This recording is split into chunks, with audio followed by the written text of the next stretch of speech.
need to have against the New York Giants. John Harbaugh, like we were saying, said that we were okay with letting the Bengals march down the field, gash us in the run game a little bit. We just weren't going to let Jamar Chase and T. Higgins beat us over the top. We were going to play a lot of too high, a lot of zone, a lot of safety help.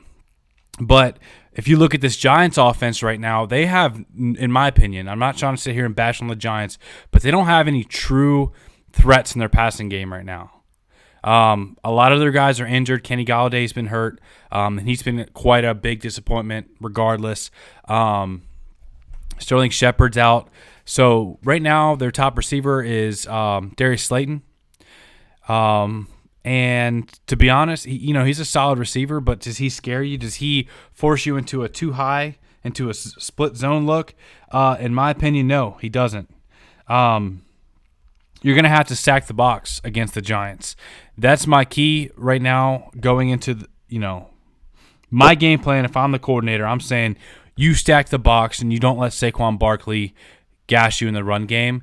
You trust your corners with Marlon and Marcus to guard receivers one-on-one. Man them up and stack the box. It's going to be a big game from guys like Justin Madubuike, Broderick Washington, of course the linebackers with Patrick Queen and Josh Bynes. Can they stay true to their assignment and fill their run lanes, their run gaps, and make Saquon Barkley bounce some runs to the outside, not just hitting the hole with full force, full speed, because he's been something special this season. He's the number one rusher in the NFL right now.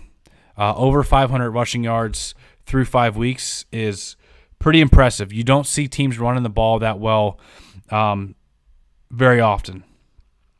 So, like we said, it's going to have to be a big game. We need Travis Jones is going to have step up, and this is going to be a big Travis Jones game. Broderick Washington, we got to have these guys step up and match up against this offensive line and close some of these run holes against Saquon Barkley. Another thing is I want you guys to think about Daniel Jones hasn't topped 217 passing yards. That was his season high so far. Through 5 weeks, he has not thrown for more than 217 pass yards. Only like 800 yards for the season. So the pass attack on the Giants is more efficient than it is scary. All right, you can stack the box comfortably, especially when you have some corners that can cover. That's my opinion. Until we see otherwise, the Giants receivers are banged up, and I say that we rely on one-on-one coverage from our corners and stack the box. We talked about how Mike McDonald is not afraid to change up his game plan based off of the team that he's playing. He's not going to sit there and have the same identity. So hopefully we see that, hey, the strength of their offense is in the rushing game with Saquon Barkley. Even Daniel Jones is running the ball a lot and pretty efficiently. So, to me, you got to man up the wide receivers and stack the box. Let me know what you guys think in the chat. Another weakness, in my opinion, of the Giants' offense is the right tackle position. Now, they drafted Evan Neal. He's a rookie. Alabama was a top 10 pick, highly coveted among NFL teams and scouts. But to be honest, he struggled a little bit, especially in pass protection.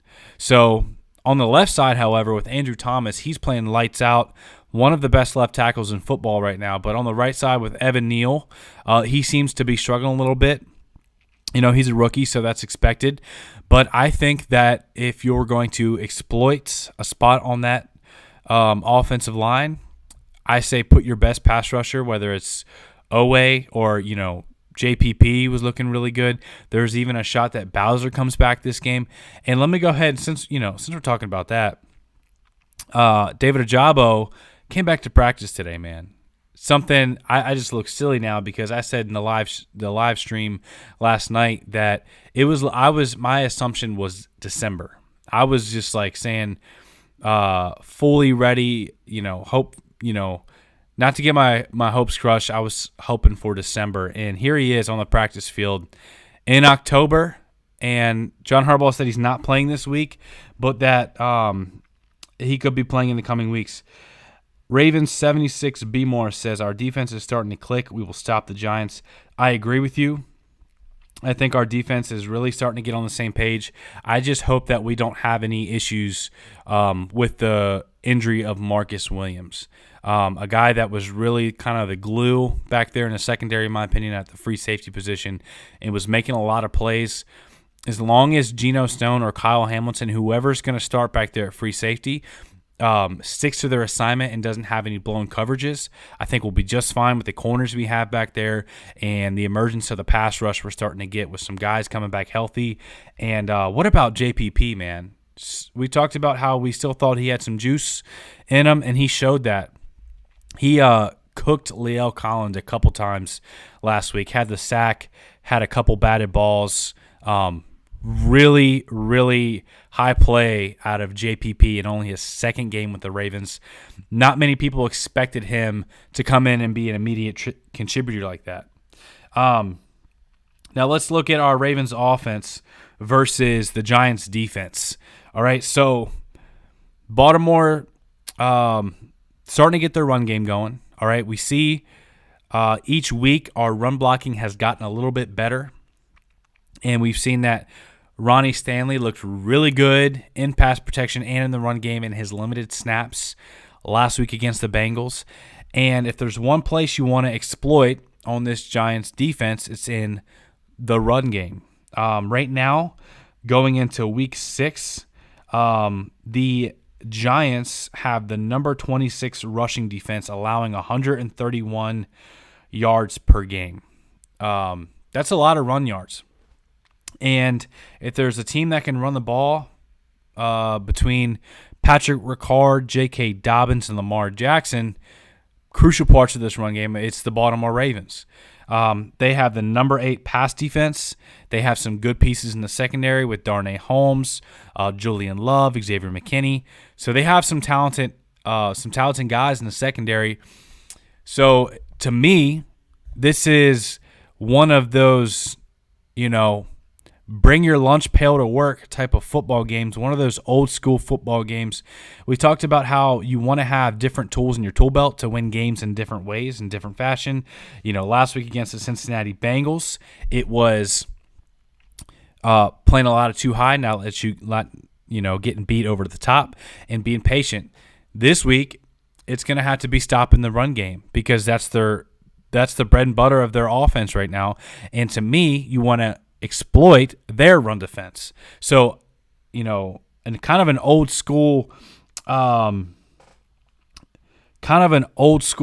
approach is let's run the ball and let's stop the run. That's how I see this game playing out. I think Lamar Jackson is going to hit Andrews. I think Devin Duvernay could be involved in the pass game like he has been and getting creative in the run game. And if Rashad Bateman is back, he can beat the best of them. You saw him do it to Xavier Howard. You saw him beating up on Chidobe Awuzie last season. He can get open on anyone.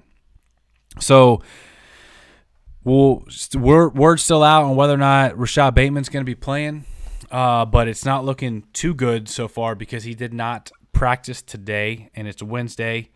You would like to see him come out at least in a limited fashion. Core Buster said, I don't think Bowser will play, but maybe Justin Houston.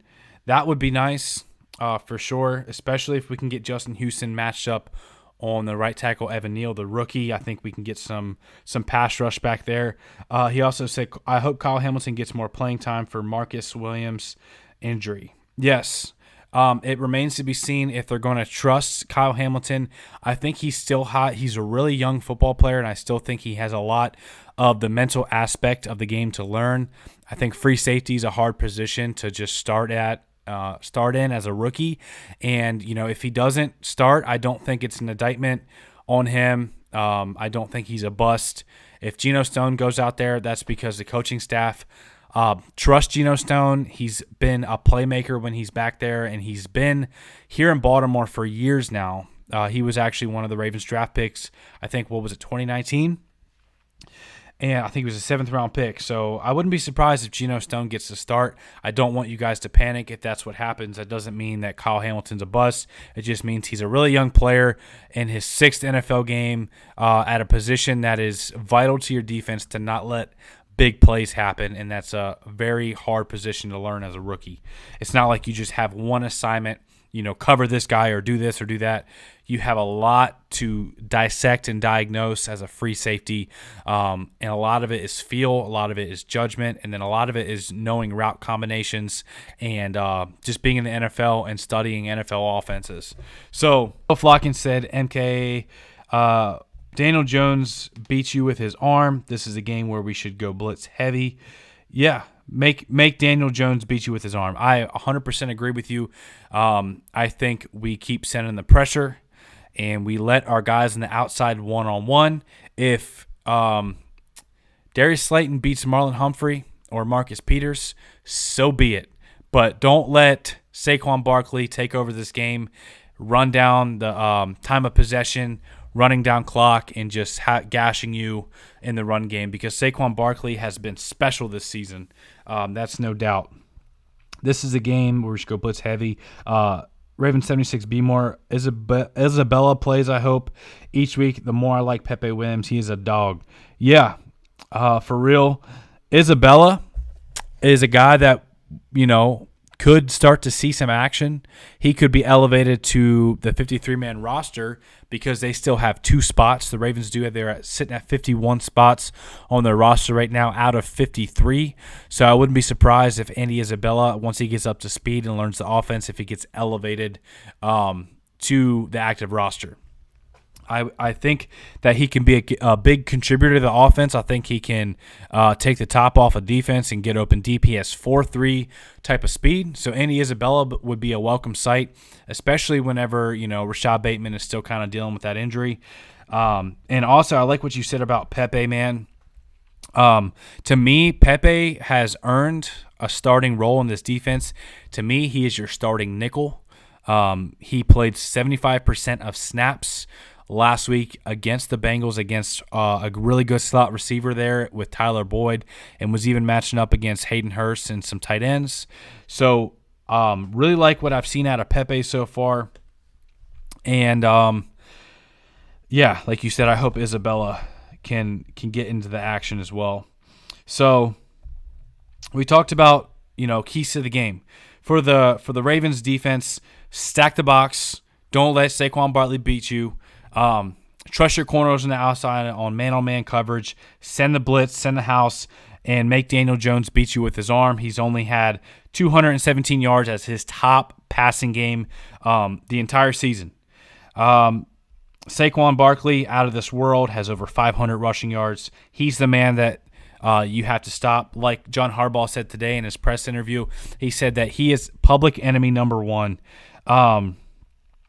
For me, for the Ravens offense, you got to feed JK.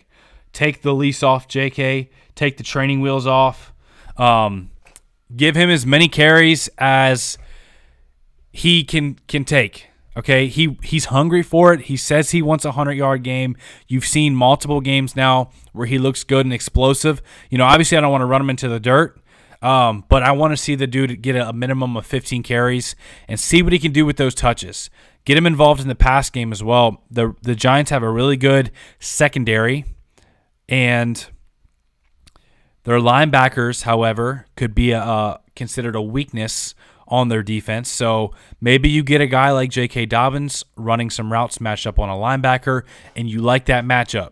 So to me, it's the J.K. Dobbins show, and it's the Stop Saquon Barkley show. An old-school football game where the run defense shows up and the run offense shows up. Now, I think that's how you come away with a victory. Don't get too cute with it. Let's not, throw the ball an unnecessary amount of times to where we are throwing unnecessary interceptions and giving the ball back to the Giants whenever they already have such a time of possession, run the rock type of offense, man. So, to me, this is going to be a good test to see where we're at, because the Giants, say what you want about their team. They're 4-1. And another interesting stat is Lamar Jackson. Lamar Jackson is 12-0 against the NFC. So he's never lost to an NFC opponent. Can he keep the streak alive? If you lose this game, you're sitting at 3-3, 500. But I like 4-2 a whole lot better. So really think we need to come out of New York healthy because, we're going to be playing on that god-awful turf that Kyle Fuller tore his ACL on and that players have been complaining about. So we need to come out healthy and we need to come out with a victory. Any means possible. Don't care if it's ugly. Don't care if we don't pass the ball a lot and it's sex more of our offense back with Ronnie Stanley. Gus Edwards could be in the mix here soon. And then, of course, with the defensive injections with David Ojabo in the coming weeks and the possibility of Tyus Bowser playing this week.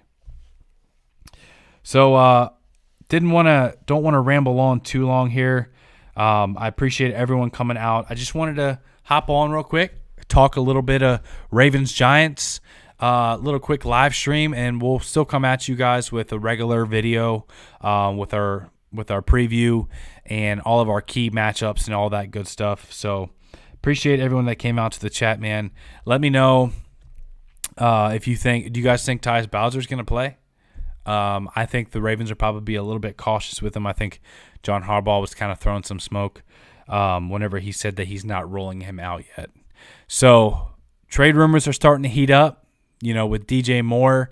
Apparently it was confirmed that the Ravens have reached out to the Panthers and in regards to DJ Moore, what that looks like, what that conversation sounded like, if their asking price is way, higher than what we're willing to pay, we don't know. It remains to be seen, but like I said before, I do think the Ravens are going to pull a trade prior to the November 1st deadline, man.